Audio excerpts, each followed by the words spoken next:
What's up, guys? I'm actually tuning in this evening from the room that you're in. Maybe you recognize these panels over on the side. I was up there this morning, just getting set up for Invite Night, and hopefully you guys are having a great time. I was gonna pop in just for a few minutes, hopefully give some encouragement or maybe a new perspective on something you've already familiar with. To get things started, I want to ask, have you ever felt overwhelmed by having to start something and you don't know where to start? Like you're given a task, but you have no idea where to start. So the idea of starting can feel even overwhelming or consuming, or like, I have no idea where to go because I just don't know how to start it. Now, I remember right out of high school, I had the opportunity to be a resident at a dance retreat up in Maine. I was there for about 4 months, and I had no idea what to pack. I knew generally what I needed, but I didn't know everything that I needed. I had no idea where to start, what bags to bring, what to put in the bags. I took everything out of my closet, and I ended up packing 2 full suitcases full of stuff. I showed up, and inevitably there was things that I needed that I didn't have. And there was other things that would have been so beneficial that I didn't have, but then there was things I did have that I really didn't even need.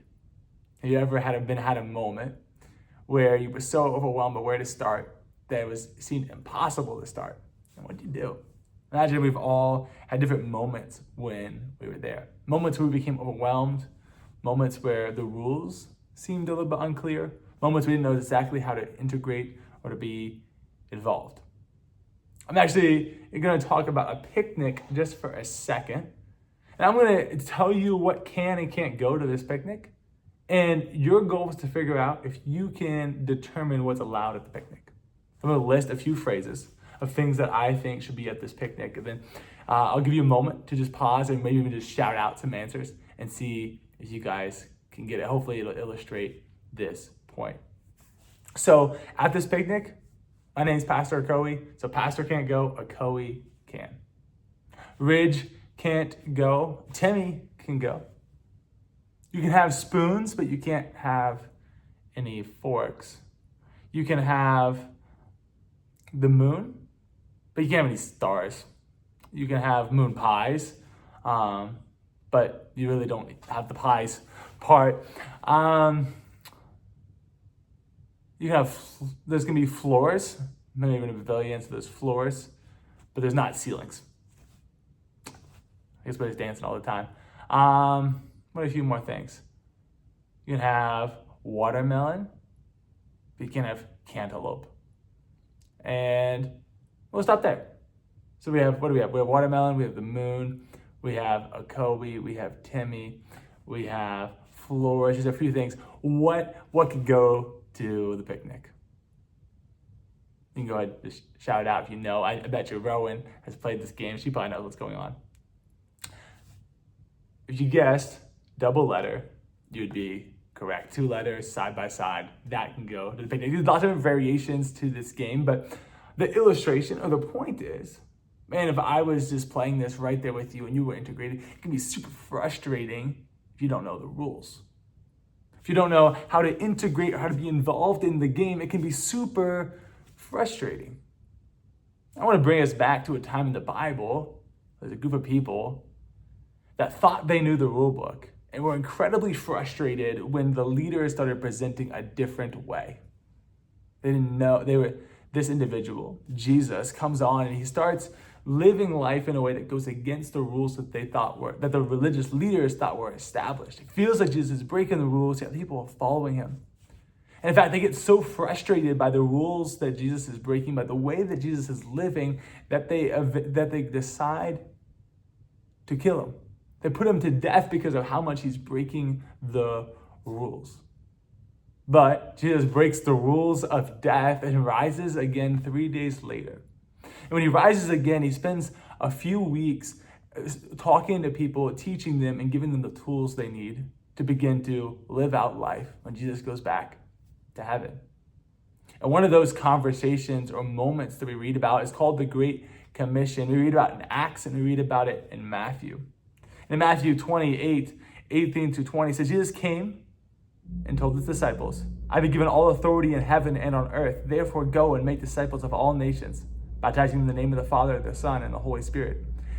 Teach these new disciples to obey all the commands I have given you, and be sure of this, I will be with you always, even to the ends of the age. Jesus is saying, I'm going away. I'm not just going down the street. I'm not just going to Starbucks. I'm not just going to be gone for a few days, but I'm going back to heaven. I'm going to be away. And when I go away, I'm giving you everything I have. Like I said, this is called the Great Commission, and that's important because this idea of a commissioning is I'm giving you all of my authority, all of the authority so that you can go and do something else. Military is commissioned. Artists are commissioned. They're given the resources, financial or training. It says, hey, I'm fully affirming, fully agreeing with you to go and do what I'm asking you to. Jesus is saying, I'm giving you everything, all authority, all power, all training, everything you need so that way you can go and make disciples.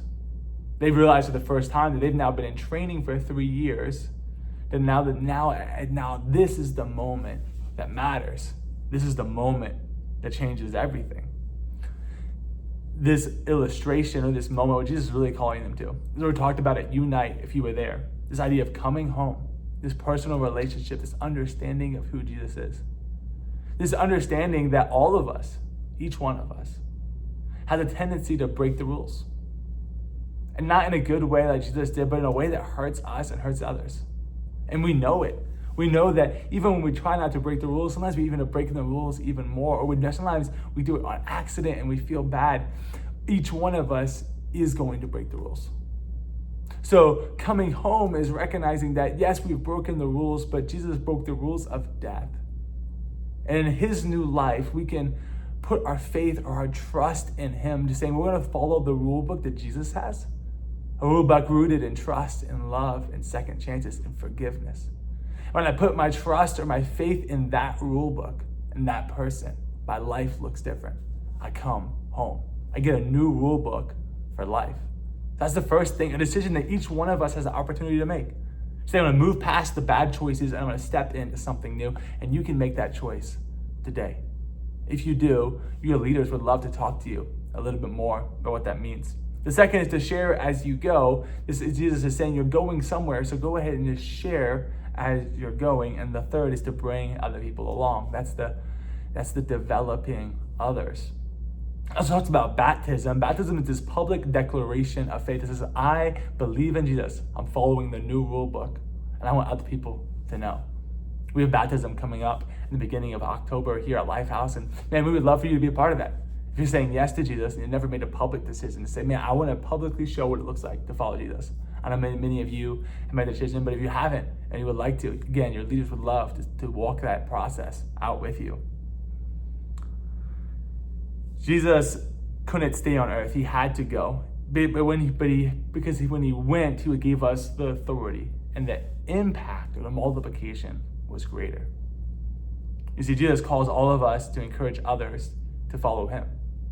And all of us can do things that push other people away. There's things we can do where we say we're a Christian, but we don't live like it. Or we set up so many rules like the religious leaders are doing that it seems impossible to get to Jesus. But there's two things that we can do that are actually going to help people, encourage people to follow Jesus. Maybe it'll encourage you to make this decision for yourself. The first is to share about Jesus with your actions.